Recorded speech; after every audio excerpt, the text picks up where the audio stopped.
नमस्कार मित्रांनो, आपल्या चॅनलवरती तुम्ही नवीन असाल तर आपल्या चॅनलला आता सबस्क्राईब करा, लगेच करा आणि बेल आयकॉन सुद्धा दाबायला विसरू नका.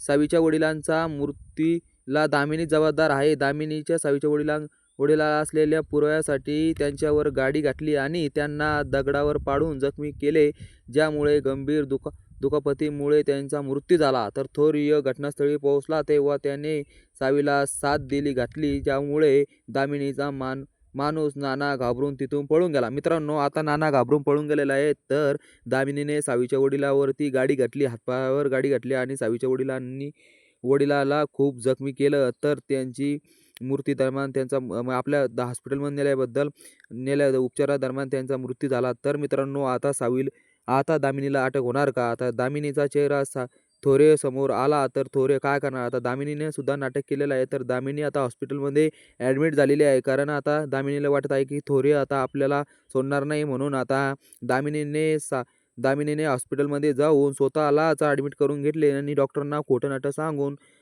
इथे दुखतंय तिथे दुखतंय म्हणून असं सांगितलं आणि ॲडमिट करून घेतले. तर हॉस्पिटल पोहोचल्यानंतर डॉक्टरने सावीच्या वडिलांनी तपासण्यासाठी घेऊन गेले, परंतु उपचारादरम्यान त्यांचा मृत्यू झाला. तर असं डॉक्टरने बाहेर येऊन सांगितले. तर सावी मोठ्याने ओरडली आणि सावी म्हणते, "बाबा, तुम्ही मला सोडून जाऊ शकत नाही," असं म्हणतात. मित्रांनो, तुम्हाला आपले प्रोमो आवडला असेल तर आपले प्रोमो लाईक आणि सबस्क्राईब करायला विसरू नका.